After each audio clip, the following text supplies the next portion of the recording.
भगवन् इन्द्रमहिता सिद्धश्च सिद्धिस्थिता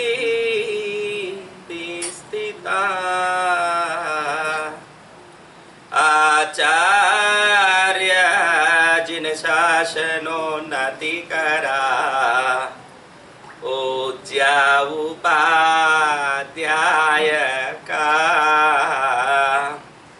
श्री सिद्धांत सुपाठका मुनिवरा रत्नत्रयाराधका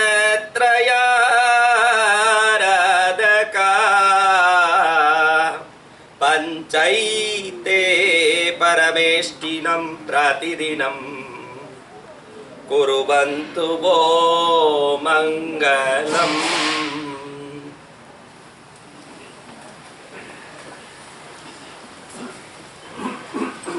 जगत एवं जीव योनियों ना ज्ञाता जगत ने आनंद प्रदान करवा बाड़ा जगतना नाथ जगत बंधु जगत पितामह देवादिदेव पुरुषादान्य श्री चिंतामणि पार्श्वनाथ स्वामी ने कोटि कोटि वंदन करूं छू।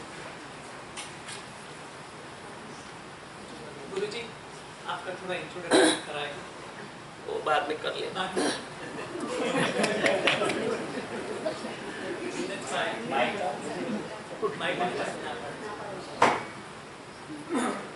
धर्मी को नहीं धर्म को पकड़ना है।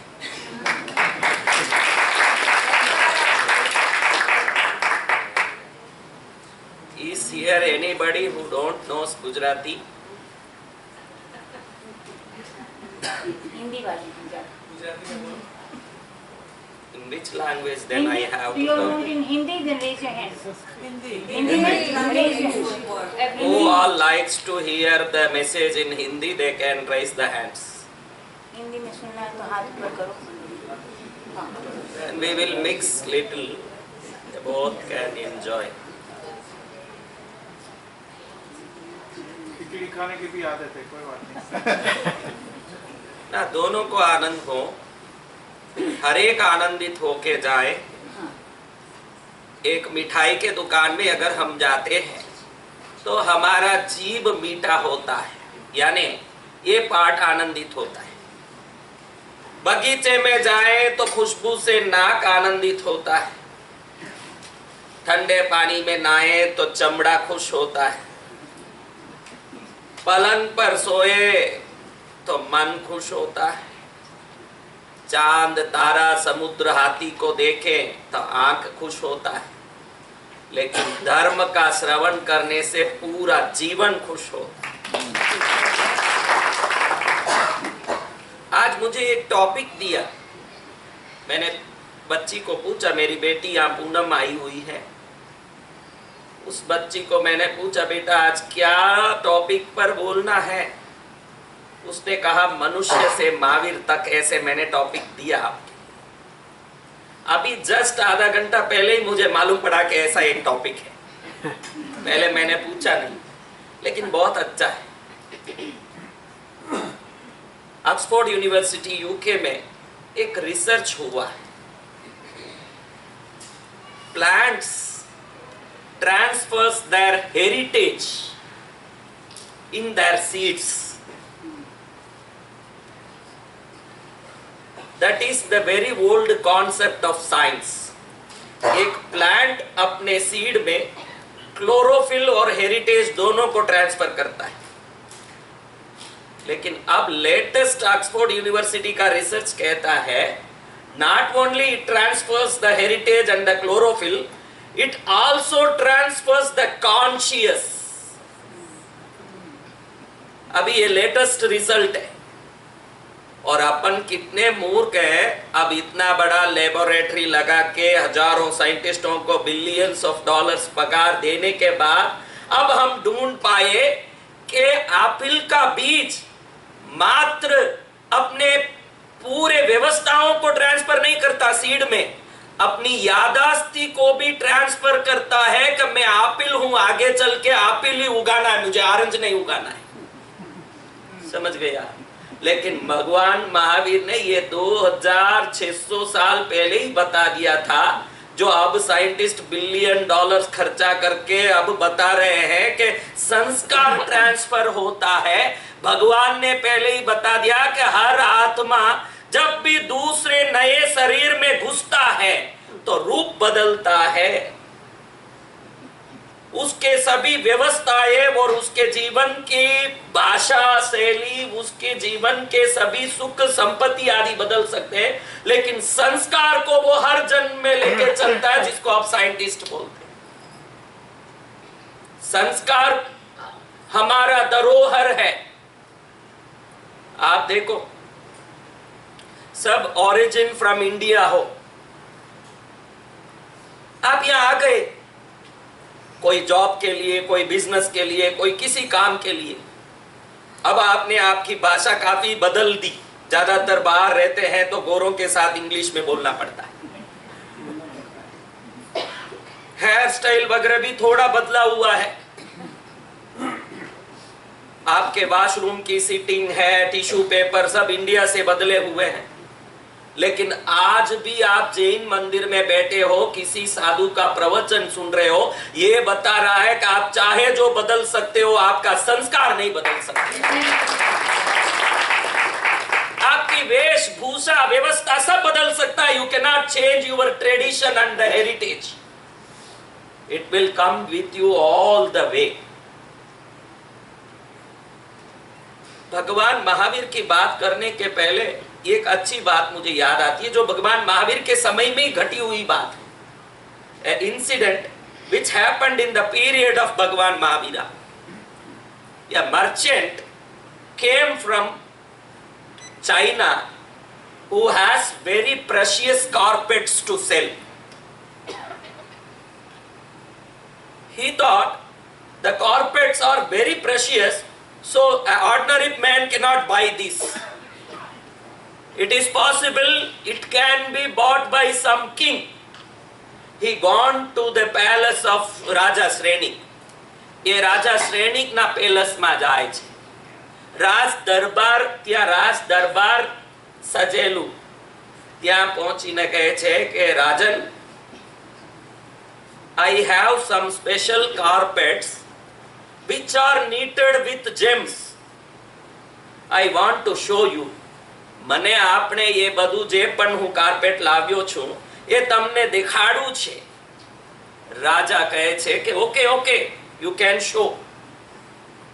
When he opened the carpet, whole the carpet is totally decorated with pure precious gems, diamonds, coral, emerald, ruby, sapphire. When he opened the carpet, it glittered like the stars in the sky. રાજા આશ્ચર્યમાં થઈ ગયું કે એવું સરસ carpet, એનું કિંમત શું હશે?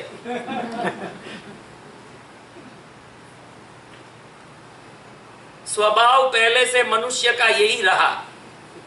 आप कोई भी बढ़िया सा प्रेशियस कार अगर रोड में देखते हो, रोल्स रॉयस हो, BMW आपके पास भी होगा, लेकिन जब आपके पास है उससे भारी गाड़ी देखते हो तो उसका रंग, उसकी क्वालिटी पहले देखते हो कि ये कितने का होगा, ये पहले सोचते हो।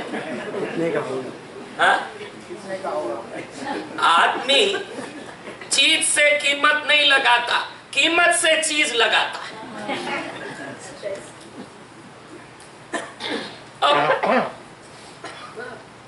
मर्चेंट ने कहा कि ये 2,200,000 गोल्ड कॉइन का है ये carpet. I thought an ordinary man cannot buy these carpets, so I came to palace, to the court of your highness, to sell this. राजा कहता है, मैं पुरानी बात बोल रहा हूं, आज के पॉलिटिशियनों की बात नहीं है। उस जमाने में राजा नीतिवान होते थे। तो राजा कहता है कि मेरे राजकोष में, मारू खजाना मा मारा पासे बहु संपत्ति छे, पर जे पण संपत्ति मारा पासे छे ये प्रजानी छे, मारी नथी। So I cannot buy such costliest carpet. આ મારાથી થવાની નથી. Sorry. By hearing these words, the merchant thought, if in a country a king cannot buy anything, then who will buy? જે દેશમાં રાજો પણ લઈ શકતો ન હોય તો એવા દેશમાં બીજું કોણ લઈ શકે? એમ વિચારીને એ આખા પોતાના કાર્પેટ પોતાના કેમલ ઊંટના ઉપરે મૂકી અને રિટર્ન જઈ રહ્યો છે. રસ્તામાં શાલીભદ્ર ધન્નાર શેઠની માં ત્યાં ઊભીને જોઈ છે કે કોઈ મર્ચન્ટ જાય છે અને કંઈ લેતો જાય છે. She asks, what is that?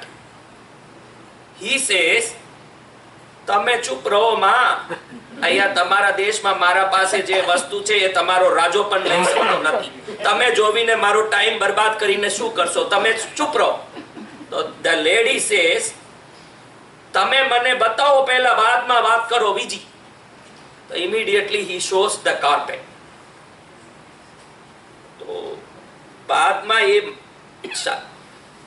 શાલીભદ્રની માતા કાર્પેટ જોવીને વિચારે છે, કાર્પેટ સરસ છે, કેટલાનું છે? 2 લાખ ગોલ્ડ કોઈન, 2 લાખ સોનાના મોર. મારો એક જ દીકરો છે, એ દીકરાની 32 પત્નીઓ છે. કેટલી? એ જમાનાની વાત છે. આ એક 32 થી ભારી છે. પહેલે બતા મારી 32 પત્નીઓ છે, તારા પાસે 32 કાર્પેટ છે ખરા? એ આશ્ચર્યમાં પડી ગયો કે જે દેશમાં રાજો એક કાર્પેટ ન લઈ શકે એ દેશમાં એમની એક પ્રજા 32 કાર્પેટ માંગે છે. ઓ,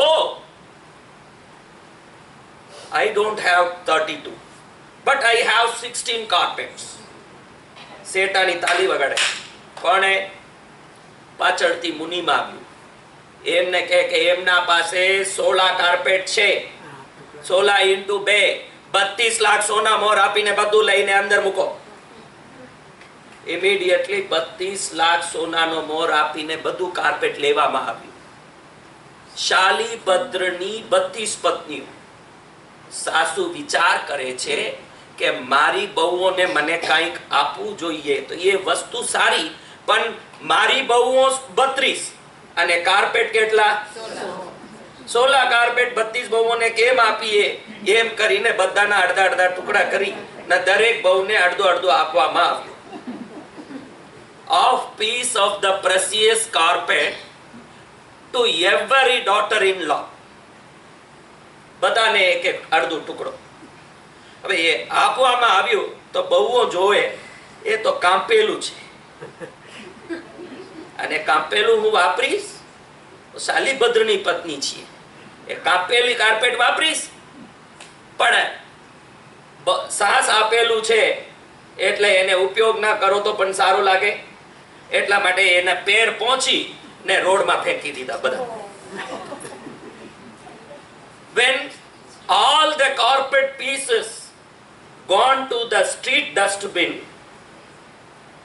જે ગળીમાં કૂડો કચરો મૂકવા માટે જે દાનીર મૂકેલું હોય એમાં બધા કાર્પેટના પીસ પહોંચી ગયા. કેટલા રૂપિયાના?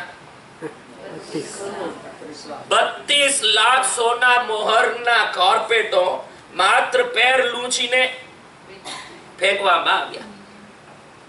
અને સંયોગવશ એવું થયું કે એ જ સમયમાં જ્યારે એ કાર્પેટ ત્યાં ફેંકવામાં આવ્યા એ જ સમયમાં સૈનિક મહારાજા પોતાના રથમાં ત્યાંથી પસારે છે. When he saw the dustbin is very big and it glitters totally like stars. એ વિચારે છે કે ડસ્ટબિન થી એટલું ચમક પ્રકાશ કેમ આવે છે? રથ ચાલકને કહે છે, ચેરિયટ જે ચલાવે ડ્રાઈવર, એમને કે 1 મિનિટ રોકો, તમે જોવે કે કાંઈ છે. જોવો તો જે વસ્તુ રાજો એક પણ લઈ શકતો ન હતો એ વસ્તુઓ આજ કૂડા કચરામાં પડેલા છે, 16 ના 32 પીસ. એમને ખબર થયો કે એ વસ્તુ બાદમાં એન્ક્વાયરી કર્યા જ્યારે ખબર થયું કે એ વસ્તુ शालीभद्रनी मां ली थी, तब उसको मन में आया हिंदी वालों के लिए या कुछ बातें मेरे को दो संसारी बात भी करनी है। एक तो देखो शालीभद्र की कितनी पत्नियां थी? 32। आजकल हर सास बहू के लिए कुछ न कुछ शिकायत लेके आती है हम जैसे साधुओं के पास। गुरुदेव साहब मारी बहू सारी नहीं, और बहुएं भी सास की शिकायत लेके आती है। यहाँ ये जगह में ये भी कहना चाहता हूँ, हम एक बहू दो बहू से कंटाल जाते हैं।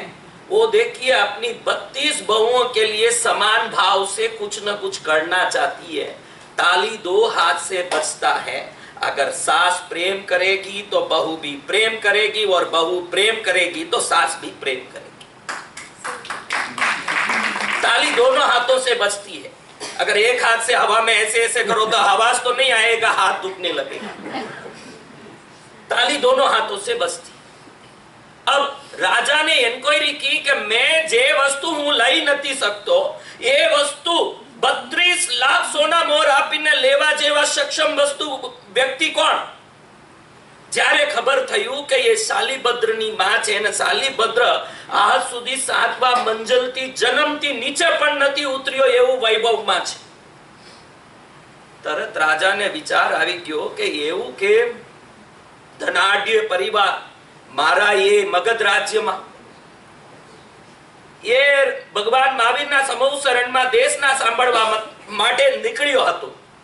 રસ્તામાં એ જોવી ને જ્યારે ભગવાનના દરબારમાં પહોંચ્યો ત્યારે પરમાત્માને ત્રિવિધ વંદન કરી। જ્યારે દેશના સમાપ્ત થઈ તો પરમાત્માને જિજ્ઞાસા માટે ઊભો થઈને શંકાનું સમાધાન કરવા માટે પૂછે છે, બંતે હું તમને એક પ્રશ્ન કરી શકું? બોલ શ્રેણી। मैं जिस वस्तु को, जिस रत्न कंबल को एक टुकड़े को खरीद नहीं सकता था, मेरे देश का एक श्रावक साधारण श्राविका ने उसका 16 टुकड़ा खरीद लिया। ये कैसे हुआ प्रभु? ये किस कारण से वो इतना वैभव का कारण बना? तो भगवान महावीर कहते, श्रेणिक मैं तुझे एक छोटी सी घटना सुनाता हूं, तू सुन। एक गांव में एक बहुत गरीब औरत रहती थी। वो गरीब औरत को खुद को ही खाने के लाले पड़ते थे, तो घर घर जाके नौकरी करती थी।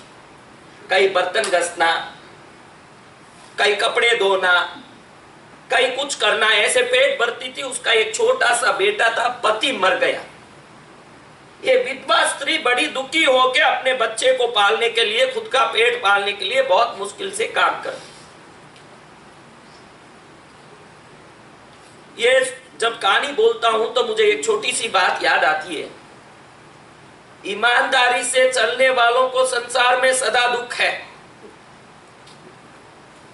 एक जेमने पेट पालવું હોય અને જેમને પાસે પૈસા નહીં હોય તો એ ઘર ઘર ડિશ વોશ કરવા માટે અને બીજા કામ નાનું મોટું કરીને પૈસા એકત્ર કરવા માટે ઘર ઘર જાય છે કે નહીં? બોલો હા યા ના? હા?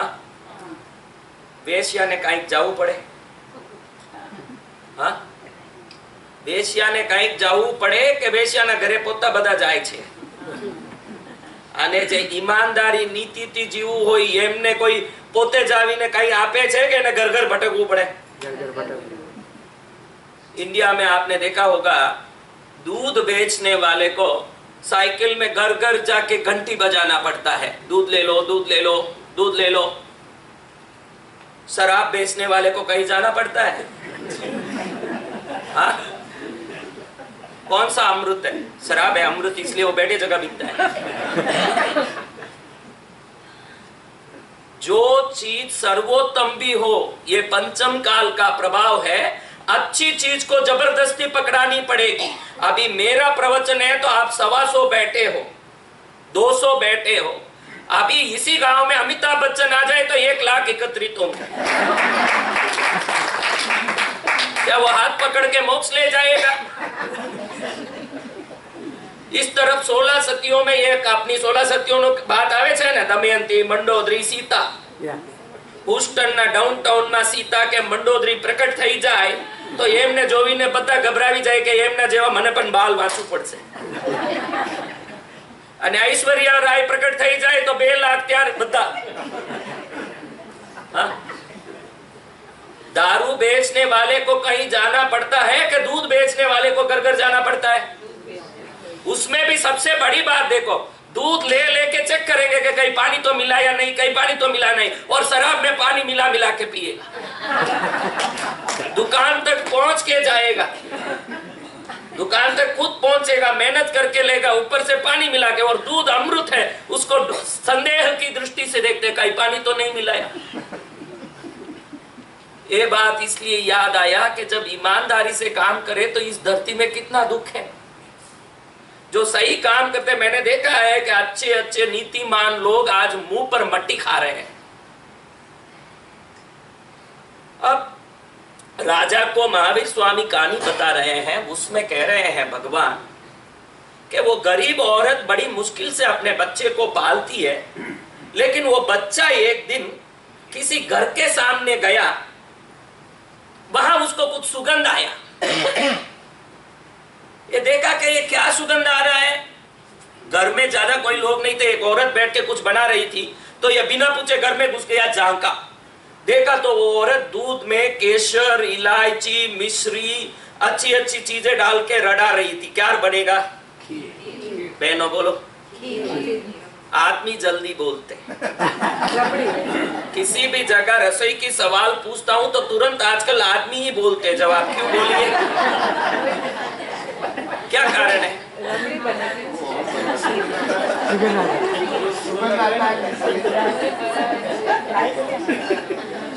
जो बताएगा वो जानेगा.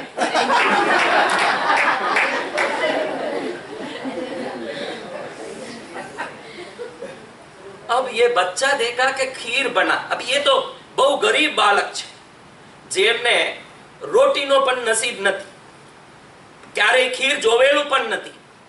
એ ખીર જોવીને એનો સુગંધથી એ એકદમ પ્રભાવિત થઈ ગયો. ઘરે આવીને બેસ્યો. સાંજે જ્યારે માં કામ પતાવીને ઘરે આવી, એમને કહે કે માં તું કેટલી ખોટી છે. બાજુ આજુમાં બધું ખીર બને છે અને એ લોકો ખીર પીએ અને તું મને બાસી રોટી આપે. તું માં છે, મને ખીર ખાવું છે. તો માનું આંખમાં આંસુ આવી. माँ बच्चों की जा होती है, ओ खुश नसीब है जिनकी अपनी माँ होती है.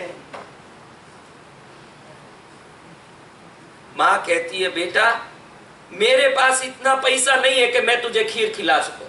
बड़े मुश्किल से मैं पगार लेके आती हूँ, वो 2 पैसे से तुझे पेट भर लूं तो बड़ी बात है. उससे ज्यादा मैं क्या कर सकती हूँ? मेरे पास उससे ज्यादा नहीं है बेटा. इसलिए मैं खोटी नहीं हूँ. मैं चाहती हूँ कि तुझे सोने के महल में ठहरा दूं, लेकिन कर्म कर्म करेला ये वा प्रभु जी सगला नड़े मन मोहन तिया आत्मनी फेरा भवना ठरे सोनामा. अभी 3 प्रकार के हट, 3 प्रकारना हट विश्वમાં પ્રસિદ્ધ છે. એક તો બાળ હટ, એક રાજ હટ ને ત્રીજું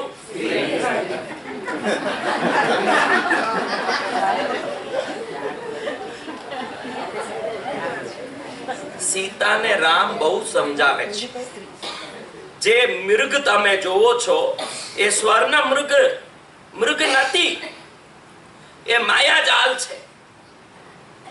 પણ સીતા એક બારમાં સાંભળી લઈ હતી હોય તો એ આખું આગળનું રામાયણ થવાનું.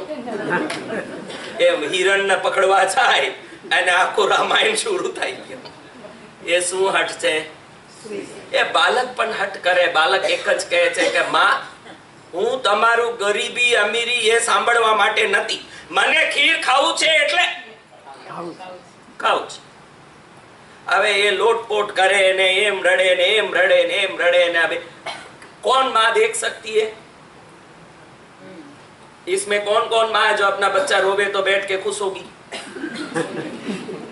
इसलिए देवियों का अपराध समापना सूत्र आता है, पद्मावती का, चक्रेश्वरी का, अंबिका, ज्वाला मालिनी का। उस समय अपराध समापना में कहा जाता है क्या अपराध माँ, मैंने जब किया, मैंने तब किया, मैंने तेरी पूजा की, कोई गलती किया हो तो क्षमा करना माँ, क्योंकि पुत्र कुपुत्र हो सकता है, तीनों लोकों में कोई माँ कुमाता कभी नहीं हो सकती। माँ तू मुझे मेरे अपराधों के लिए क्षमा करना, अपराध समापना स्तुति, क्योंकि पुत्र कुपुत्र हो सकता है, माँ कभी कुमाता होगी। कैकेयी ने राम के लिए चाहे जितने षड्यंत्र किए हों, लेकिन जितने भी किए भरत के लिए किए कि मेरा भरत राज्य सिंहासन पर बैठना चाहिए, मेरा भरत को सिंहासन मिलना चाहिए। अपने बच्चे के लिए मैं चाहे जो रूप ले सकती है कोई भी मां। अब ये मां देखती है कि मेरा बेटा इतना रोता है, इतना तड़पता है, इस बच्चे को मैं कुछ करूं, आज कुछ तो इसका प्यास बुझाऊं। है गरीब, अब कहां से लाए, लेकिन बच्चे के लिए मां चाहे जो करे। इस जगह में एक बात मुझे याद आई कि मां कितनी प्यारी होती है। एक बेटे की नई शादी हुई, वो पत्नी पर मोहित हो गया। अब पत्नी पर मोहित हुआ तो पत्नी ने कहा कि तू मेरी हर बात मानेगा? बेटे ने कहा हाँ, तेरे बिन मैं नहीं, मेरे बिन तू नहीं।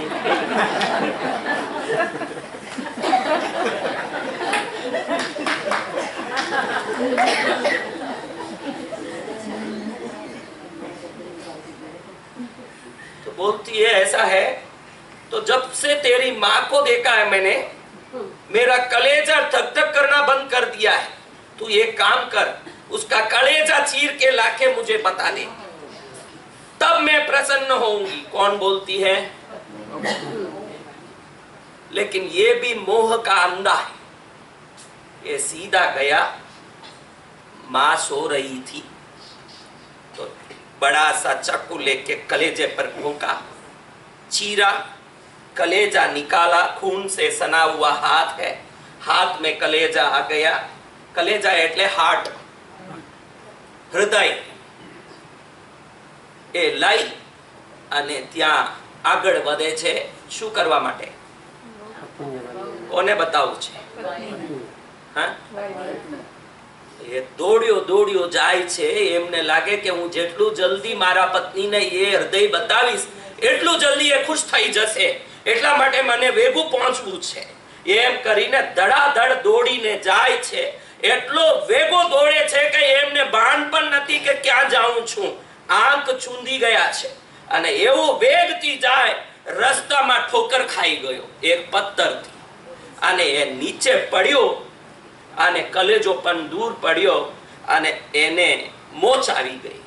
तो कलेजाમાંથી आवाज आया, बेटा तूने मुझे मारा और मेरे छाती को चीर के मेरा प्राण निकाल दिया, उसका मुझे कोई दुख नहीं बेटा, तेरे को एक छोटा खरोच भी नहीं आना चाहिए, देख के संभल के चलना, जीवन भर में तेरी माँ।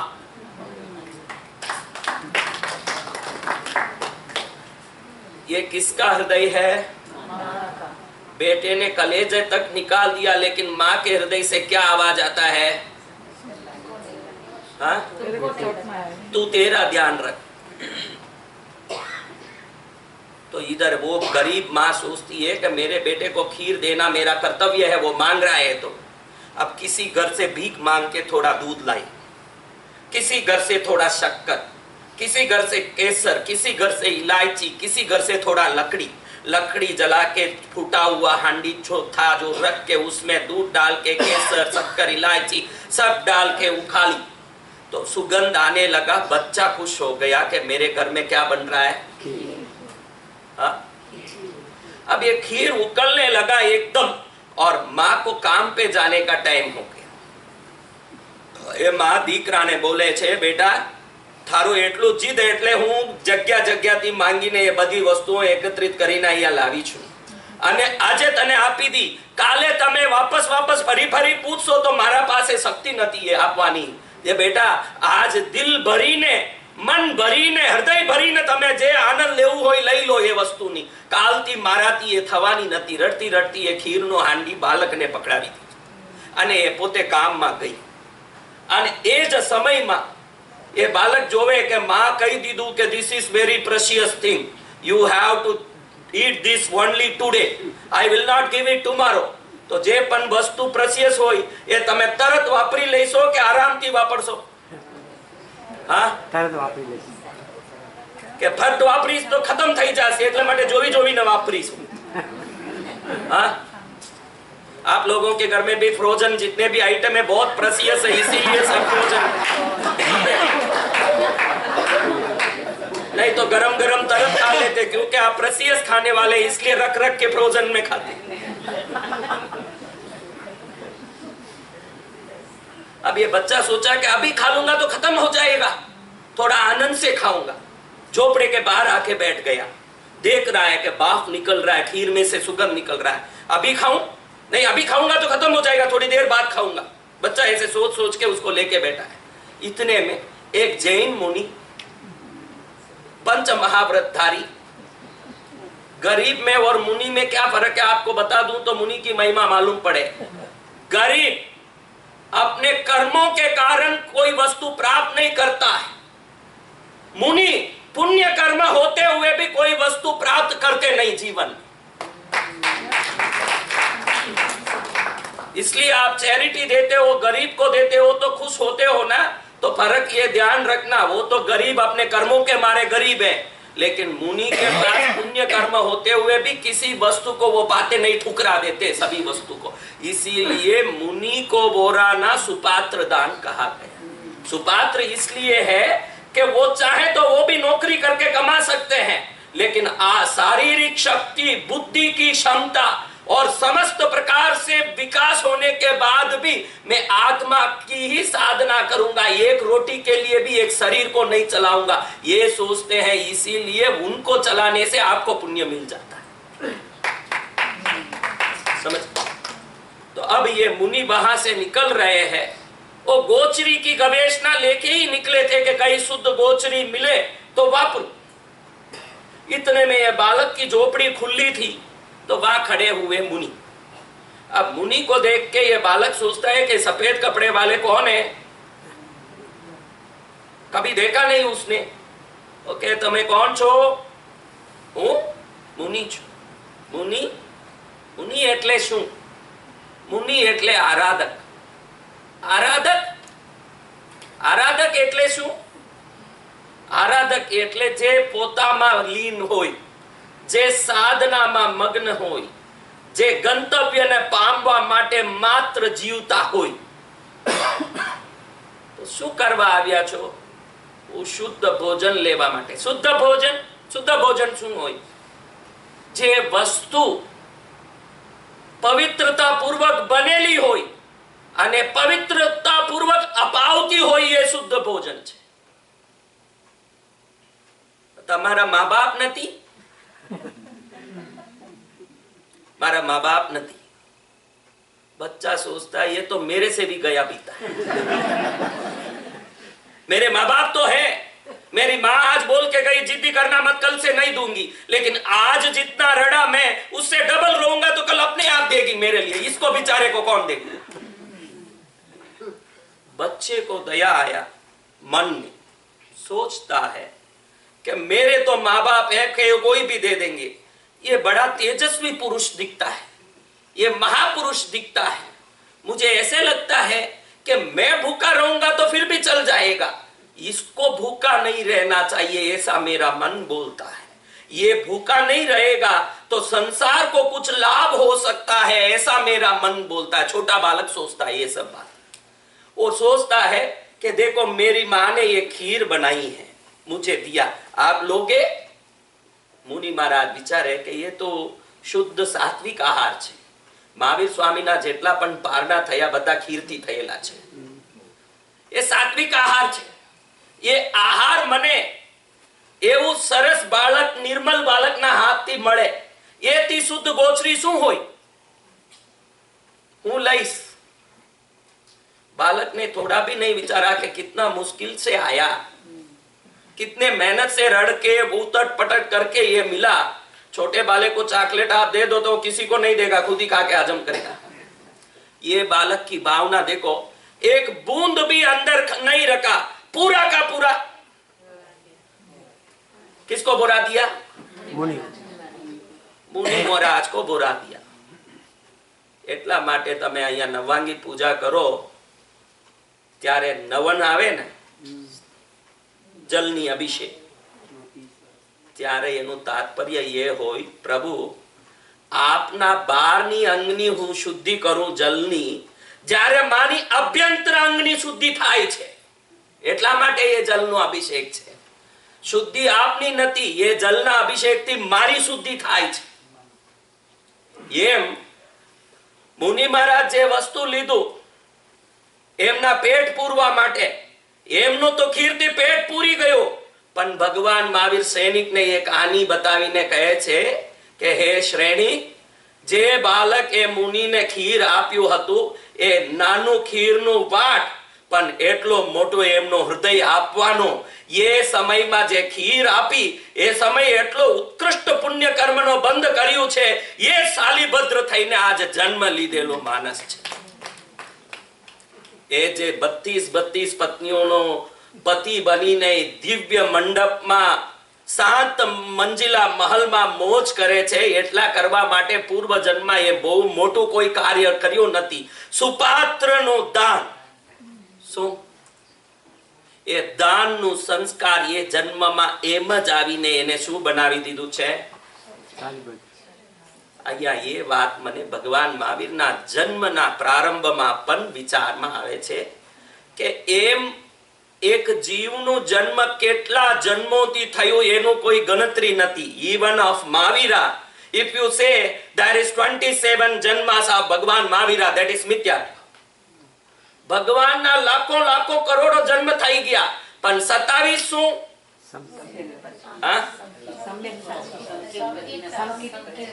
જ્યાંથી સમકિત પામ્યા ત્યાંથી એમની અંત આરાધનાની જ્યાં સુધી થઈ એટલા જન્મોની સંખ્યાને આપણે સંખ્યામાં ગણીએ. એમ ગણવા જાઓ તો નિગોતી લઈને એક જીવ ક્યાં સુધી પહોંચે એનો કોઈ ગણના. અભી एक लकड़ी काटने वाला वुड कटर सुबह सुबह उठ के जाता है जंगल में लकड़ी काटने, अपनी पत्नी को कहता है कि मेरे लिए खाना दे देना. क्या मेरे लिए? तो उस समय वो कहता है कि जेम तमे रोज करो छो एम મારા સાથે બે માણસને પણ ભોજન સાથે આપીને મોકલજો. કોને કહે છે? હે? देखो,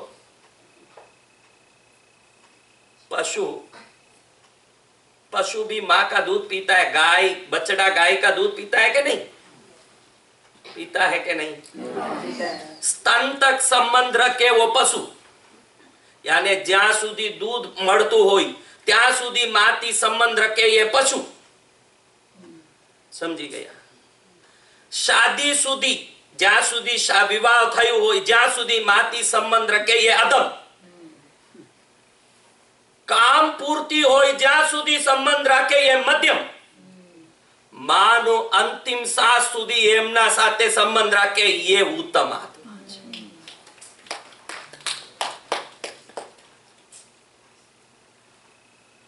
એમ જ રીતે તમારા માટે પણ તમે જીવો છો. માત્ર તમારા માટે જીવો છો તો તમે પશુ. તમારા માત્ર પરિવાર માટે તમે જીવો છો તો અધમ. તમારા સોસાયટી કાજે જીવો છો તો મધ્યમ. આખું વિશ્વના શાંતિ અને વિશ્વના કલ્યાણના માટે જીવો છો તો તમે ઉત્તમ.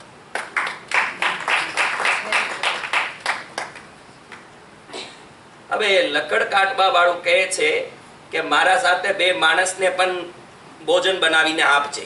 એમનો આદત હતો કે જે પણ લઈ જાય બીજાને આપીને જ ખાય. જંગલમાં લકડી કાપીને બેસ્યો છે, ભોજન કરવું છે, પણ જોય છે કે મને કોઈને આપીને ખાવું છે. એ જ સમયમાં ત્યાં પણ કોઈ જૈન મુનિનું આગમન થયું અને એમને વાપરે એ નયસારના જીવથી પરમાત્માનું જન્મનો ઇતિહાસ શરૂ થયો. એ બધા તમે જાણો છો, એટલે એને લાંબુ કરીને અહીંયા કંઈ કહું તો એનામાં કોઈ મજા નથી. તમે જે ના જાણો એવી વાત હું કહીશ. એ આગળ 26 જન્મોમાં એ જીવ કેટલી વાર દેવલોકમાં જાય, કેટલી વાર મુનિ થાય. પોતે તીર્થંકર થવાના 3 જન્મ પહેલા તીર્થંકર ગોત્રનો કર્મ બંધ થાય અને તીર્થંકર પોતે સ્વયં બુદ્ધાનમ છે. પોતે સિદ્ધ થાય ને પોતે પોતાના ગુરુ થઈને લોચ કરતા હોય. એમ હોય તો એમના ગુરુ કોણ? આગમોમાં લખેલું છે કે એમના પૂર્વ જન્મમાં જે ગુરુ એમને સંસ્કાર આપ્યો એમને તીર્થંકરના ગુરુના તરીકે માનવું જોઈએ. સમજી ગયા? તો એવા પર Can I say something, sir? We don't understand half anything. Please either speak in one common language. If we don't understand, maybe we'll get up and go. But we don't understand anything you're saying. What language you know? I said Hindi is okay. Everybody understand Hindi. आप हिंदी में बोले तो हमको भी समझ आएगा कुछ, लेकिन हमको कुछ नहीं समझ आ रहा. गुजराती नहीं आता है? नहीं गुजराती. हिंदी तो ओके. हिंदी सबको आती है हिंदी. आप हिंदी में बोले तो हमको भी कुछ समझ आएगा. ठीक है, हिंदी में बोलो. हिंदी में. मैंने वेस्टर्न कंट्रीज में देखा है कि गुजराती में बोलने से ज्यादा लोगों को अच्छा लगता है, इसीलिए थोड़ा वो बोलना ही पड़ता है. और यहाँ भी हाथ ऊंचा करने बोले तो गुजराती नहीं जानने वाले सिर्फ 4 लोग थे. टोटल 4 हाथ ऊंचा. ठीक है, मैं हिंदी में बोलूंगा. आपका मन प्रसन्न हो, ये मेरा कर्तव्य है. अब नयसा अपने जन्मों को बढ़ाता है. तो अब एक राजा जब आता है ना, कोई भी राजा आता है, तो राजा आने के पहले हाथी, घोड़े, पालकी, रथ, दुंदुबी, बेरी, ये सब आवाज पहले आता है कि राजा पहले आता है? बोलो. तो जैसे आवाज आता है फिर राजा आता है, वैसे महावीर आने के पहले 14 सपने आते हैं. अब आज हम खास ये देखेंगे जो आज तक आपने सुना नहीं होगा लाइफ में. आपने रोज सुना होगा क्योंकि यहाँ भी पर्यूषण होता है. सपनों के चढ़ावे होते होंगे, सपन जी सजते होंगे. तो आपको ये सब मालूम होगा कि 14 सपना आता है. पहलो गजुवर, दीटो, बीजो ऋषभ, पैठो, तीजो केसरी, सिंह, चौथो लक्ष्मी, अबीर, पांचवी फूलनी माला, छठे चंद्र विशाला, रवि रातो, ध्वज मोटो, पूर्ण कलश नहीं, બધું मालूम है. पर आज मैं आपको खास बताऊंगा कि ये सपने क्यों आते हैं, ये किसी को मालूम नहीं. सपने आते हैं ये मालूम है, आखिर सपने आते क्यों हैं और उसमें क्या है जो सपना आना चाहिए, ये सुनेंगे. और कुछ ऐसी बातें सुनेंगे जो आज तक नहीं सुना है, जिसमें आपको बहुत आनंद आएगा. सबसे पहले कल्पसूत्र में स्वप्न शास्त्र वर्णन का एक खंड है, जिसमें भगवान कुक्षी में आते हैं मां के, तो क्या वातावरण होता है उस समय ये बताया गया है. प्रणत देवलोक से परमात्मा का जीव जब च्यवित हो रहा है, तब त्रिशला देवी का मुंह थोड़ा खुला है. साधारण रूप से हमारे पास 2 अवस्था है. जो आप सपना देखते हो ना, वो सपना त्रिशला नहीं देखती, इसलिए मैं बताता हूं. अपने पास 2 अवस्था है, एक जागृत अवस्था, एक निद्रा अवस्था. ये 2 अवस्था है. निद्रा में आप लोग सपना देखते हो, यही अवस्था है. लेकिन त्रिशला देवी न जागृत अवस्था में है न निद्रा अवस्था में है, वो सुषुप्त अवस्था में. किस अवस्था में? सुषुप्त. यानी जिस समय ईड़ा और पिंगला के बीच का सुषुम्ना नाड़ी चलता हो. अभी देखो, आप लोग ये सोचते हो कि हमारे दोनों नाक से सांस चल रहा है, आप यही तो सोचते हो, लेकिन आप चेक करना एक ही नाक से चलेगा. ऐसे जोर से करो. 2 से चल रहा है क्या? किस में चल रहा है बताओ, कौन से में चल रहा है? वो 24 मिनट्स में एक बार बदलता रहता है, इधर से इधर चलेगा, इधर से इधर चलेगा। तो इसको नाड़ी शास्त्र भी बोलते हैं, कहते हैं ना। तो इस तरफ चलता हो तब कोई कार्य के लिए जावे तो श्रेष्ठ, ये सब शास्त्र में बताया कि इस तरफ चलता हो उस समय जाए तो वो काम खोटा पड़ जाता है। लेकिन ये दोनों के बीच में एक नाड़ी है, जब वो चलता है तो एवरी 24 मिनट में 1 मिनट के लिए दोनों चलने लगता है। कोई भी धर्म कार्य करना हो, घर में अखंड दिया जलाना हो, मूर्ति की प्रतिष्ठा करनी हो, ध्वजा चढ़ानी हो, कलश स्थापना करनी हो, ऐसे विशेष धर्म कार्य करना हो तो जब दोनों नाक में सांस चलता हो तब कर लिया हो तो उस काम से निश्चित रूप से बहुत सारा पुण्य मिलता है, शास्त्र ये कहता है। समझ गए? अब आप देखते ही रहना कब 2 चल रहा है फिर।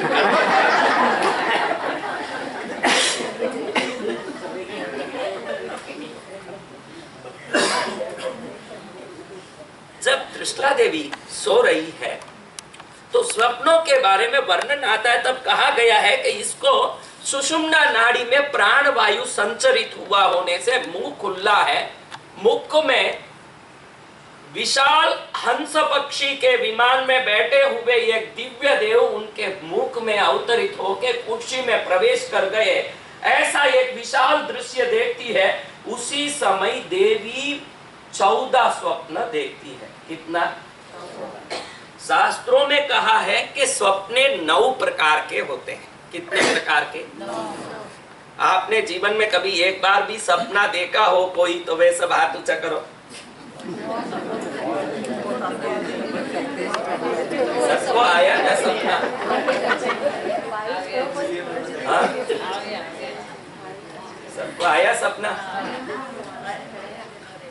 तो ये सपने कैसे आते हैं, कल्पसूत्र में इसका वर्णन। सपने क्यों आते हैं? आपको तो कई सपने आवे। बहुत लोग मेरे पास आते हैं, कहते हैं गुरुदेव मेरे को सपने में एक पिशाच जैसे कोई राक्षसी थी।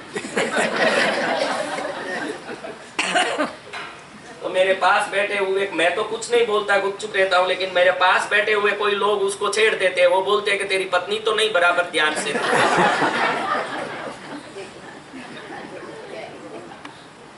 अब ये सपने आने के लिए 9 कारण बताए गए हैं। कितने कारण? पहला कारण स्वभाव के कारण आना। क्या कारण?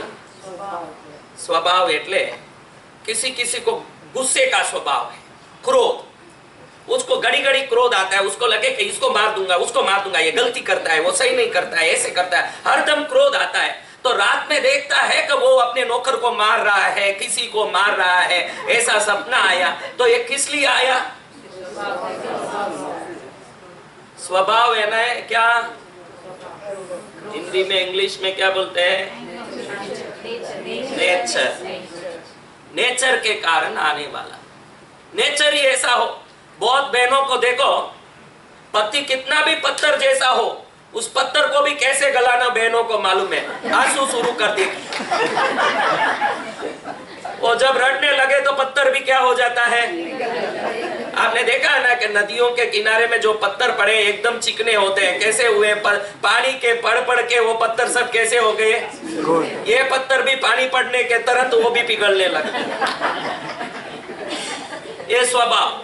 तो अब इसका स्वभाव ही ऐसा है, तो वो देखेगी रात में कि वो रड रही है पति के सामने कुछ मांगने के लिए, कि दिवाली आ गई, चैन जरीनी साड़ी लाव्या नहीं तब मारा मारी। तो समझना ये किस लिए आया? स्वभाव, नेचर। सेकंड, विचार करने के कारण आता है। विचार यानी कई लोगों को मन में डर रहता है कि मेरे को कैंसर तो नहीं आ जाएगा, मेरे को ऐसे तो नहीं हो जाएगा, मेरे को वैसे तो नहीं हो जाएगा। तो रात में सपने में देखेंगे कि हॉस्पिटल में सोए हैं, कीमोथेरेपी हो रही है। ये किस लिए आया? हाँ? विचार। तीसरा, अनुभव से आने वाला। क्या? अनुभव यानी क्या? कैसे एक्सपीरियंस? कैसा एक्सपीरियंस? जो भी पूरे क्यों अच्छे भी। आपको वही एक्सपीरियंस होते हैं तो आपको ऐसे ही आ रहा है। पूरे क्यों होते हैं? Experience is experience whether it is bad और गुड।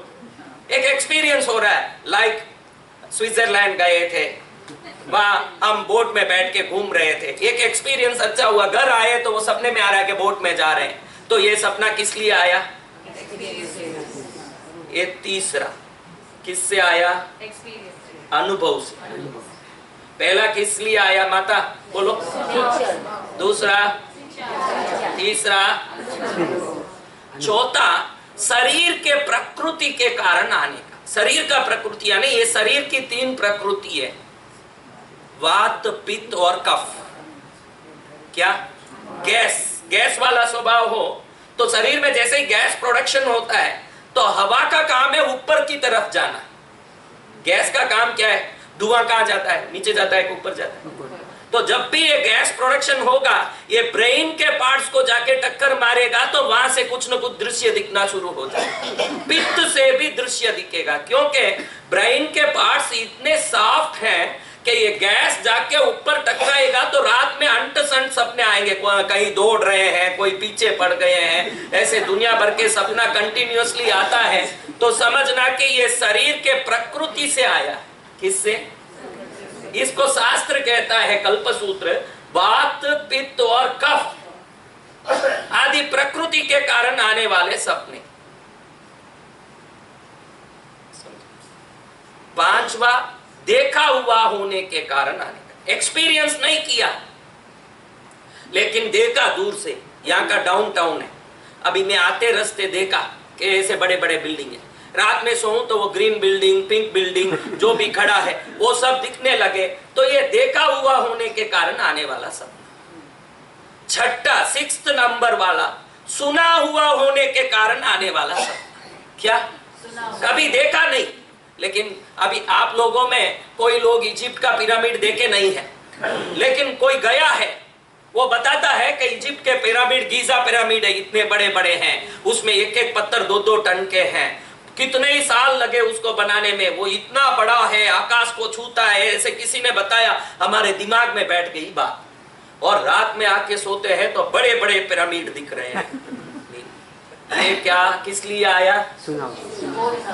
अच्छे वो बोलो बेन, 6 बोलो लाइन से बताओ। प्रकृति, स्वभाव से, विचार से, अनुभव से, शरीर की प्रकृति से, देखा हुआ होने से और सुना हुआ होने से। और शास्त्र कहता है कि ये 6 स्वप्न कभी फलित ही नहीं होते, 6 भी वेस्ट है। मैं इसलिए ये बता रहा हूं कि आपके जितने सपने हैं सब वेस्ट ही ज्यादातर, तो क्योंकि ये इसी कारण आते हैं। तो बाकी 3 प्रकार के सपने ही सच होते हैं। कितने प्रकार के? 3 प्रकार। ये सब वेस्ट सपने हैं, इसको अलग कर दीजिए, डिवाइड कर दीजिए। भगवान को प्रार्थना करो कि कभी ये सपने ना आए, क्योंकि इसके आने से भी कोई मतलब नहीं। अब 7वां सपना, पुण्य के प्रबंध से आने वाले सपने। अति खूब धर्म किया, भक्ति की, आराधना की, तो वो पुण्य कर्म का बंध इतना उत्कृष्ट हो गया कि आगे कुछ अच्छा होने वाला है, उसके लिए एक सपना दिखता है। आप हाथी पर बैठ के जा रहे हैं, आप नदी किनारे पानी भर भर के हाथी पर बैठ के जा रहे हो ना, जल्दी बहुत बड़ी पदवी मिलने वाली। नदी पर खड़े होके पानी पी रहे हैं, यानी अपनी इच्छा सब पूरी होने वाली है। बगीचे पर खड़ के किसी पुष्प को सूंघ रहे हैं तो जल्दी अपने पास बहुत बड़ा कारोबार और बहुत सारे सेवक होने वाले। ऐसे सपना शास्त्र में कई सपनों के कई वर्णन बताए। ये सब पुण्य के प्रबंध से आने वाले सपने हैं। किससे? पुण्य खूब कर लिया तो बढ़िया बढ़िया सपना आया। ये किस लिए आया? तो कौन कौन पुण्य कर रहे हैं?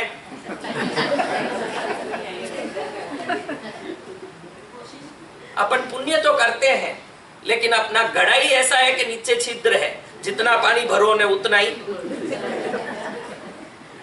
और 8वां सपना है पाप के अतिरेक से आने वाला सपना। अगर पुण्य किया तो पुण्य के अतिरेक से सपना आता हो तो पाप के कारण भी आता होगा, वो तो होगा कि नहीं? तो बहुत पाप किया और पाप का गड़ा भर गया तो अंट संट मकान फूट के गिर रहा है, आग लग गया है और कई विचित्र प्रकार के सपने आते हैं, तो समझना पाप के कारण आ रहे हैं। इसमें हंसने जैसा कुछ नहीं है।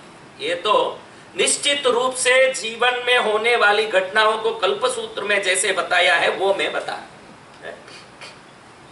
9वां सपना, देवताओं की आपने पूजा भक्ति की हो, किसी प्रकार से श्रद्धा की हो, साधना की हो, आराधना की हो, तो उन देवों की कृपा से आने वाली सपना।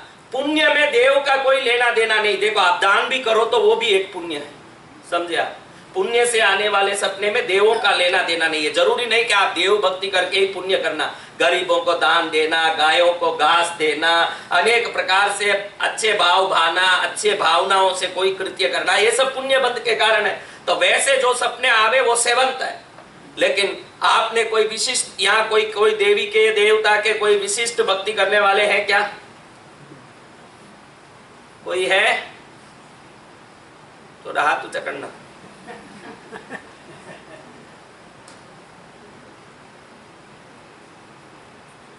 तो वो देवों की कृपा से हमने भक्ति की, देवों की रोज स्तुति की, पूजा की, दिया धूप किया, तो देव प्रसन्न हो गए। वो सोचते हैं कि इसको कुछ देना है, लेकिन मैं देने के पहले इसको आशीर्वाद भी दे दूं। ऐसे सपने में आके कोई मूर्ति हंस रही है, कोई जोर से हंसने का देवताओं का आवाज आ रहा है, कोई तथास्तु कह रहे हैं, तो समझना कि 9वें तरह का सपना है।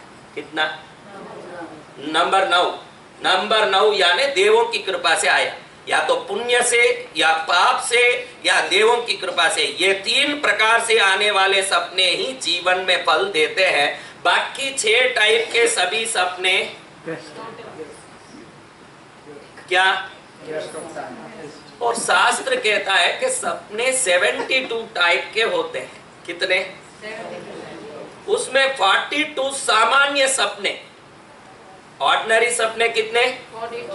और 30 उत्कृष्ट सपने होते हैं। कितने? ये 30 सपनों में ही 14 स्वप्न तीर्थंकरों की माँ देखती है। जो 14 स्वप्न देखती है वो देवी या तो चक्रवर्ती को या तीर्थंकर को जन्म देती है। किसको? समझे? अब ये सपनों में,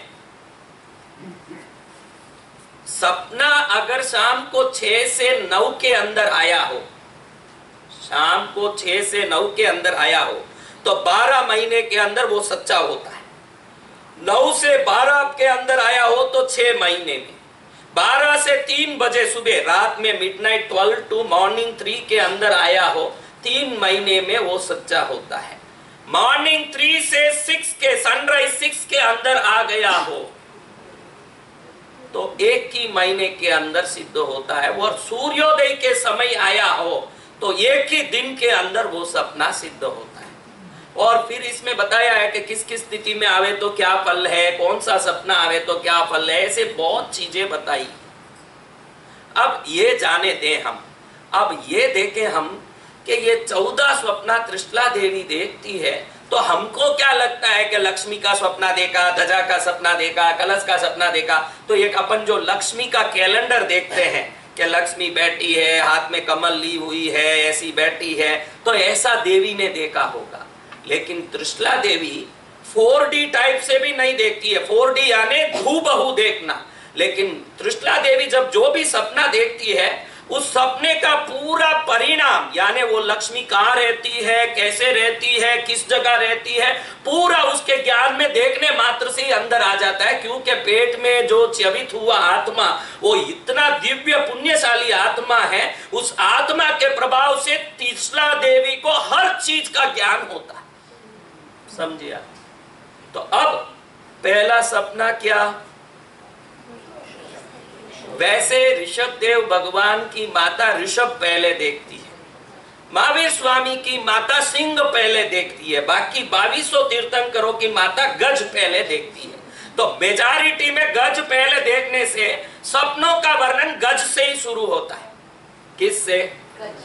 अब आप लोगों ने रोज सुना है कि 14 सपना आता है, 14 सपना आता है, 14 सपना आता है, लेकिन ये 14 सपने का अर्थ क्या है, कोई जानते हैं? आज ये सुन लेंगे तो हमारे परमात्मा का जो जन्म है ये कितना विशिष्ट, कितना प्रभाविक है, ये आज मालूम पड़ जाएगा। तो हमारे प्रभु के प्रति हमारी श्रद्धा आज से करोड़ गुना। तो सबसे पहले क्या आता है? मैंने बोला मेजॉरिटी में हाथी आता है, तो हम हाथी से ही शुरू करते हैं, क्योंकि 22 तीर्थंकरों की मां ने क्या देखा? क्या देखा बेटा? तो अब त्रिशला देवी सोई है, ठंडी हवा चारों तरफ चल रही है, उस कमरे में घी के मसाल जल रहे हैं, मध्य में त्रिशला देवी सबसे पहले उत्तम ऐरावत हाथी को देखती है। ये हाथी कैसा है? 4 दांत वाला। कितना? 7 सूंड वाला। कितने सूंड? 7। और 7 सूंड में पुंडरीक कमल को पकड़ा हुआ है, पुंडरीक नाम का उत्तम कमल को पकड़ा हुआ। मस्तक पर गजमोती नाम का मुक्तामणि होने के कारण विशाल माता वाला, पृष्ठ शरीर वाला, खंबे जैसे 4 पैर वाला, अपने छोटे छोटे आंखों से चारों तरफ घूम घूम के देखने वाला, विशाल काय वाला दिव्य हस्ती को त्रिशला देवी सबसे प्रथम स्वप्न में देखती है। यह हाथी किस लिए आया? ये हाथी के दांत 4 हैं। कितने? ये 4 दांत वाला हाथी कहने आया है, हे देवी, जैसे इस हाथी के 4 दांत है, वैसे दान, शील, तप और भावना रूपी चतुर्विध धर्म को विश्व में स्थापित करने वाला जीव तेरी कुक्षी में आज प्रवेश हुआ है, ये बताने के लिए वो 4 दांत वाला हाथी आता है। दान, शील, तप, भाव। दूसरा ऋषभ आता है, और ऋषभ विशाल सिंह वाला, तीक्ष्ण सिंह वाला, सफेद शरीर वाला, पीछे अपने पूंछों से ऐसे ऐसे लंबा हिलाता हुआ, मुख को बड़ा करता हुआ, पैरों को खुरोद के मट्टी को खूब उड़ाता हुआ ऋषभ आता है। ये बेल जे बोले छे, बेल जो बोलते हैं, वो खेतीबाड़ी करने में काम आता है। ऋषभ किस में काम आता है? खेतीबाड़ी में काम आता है।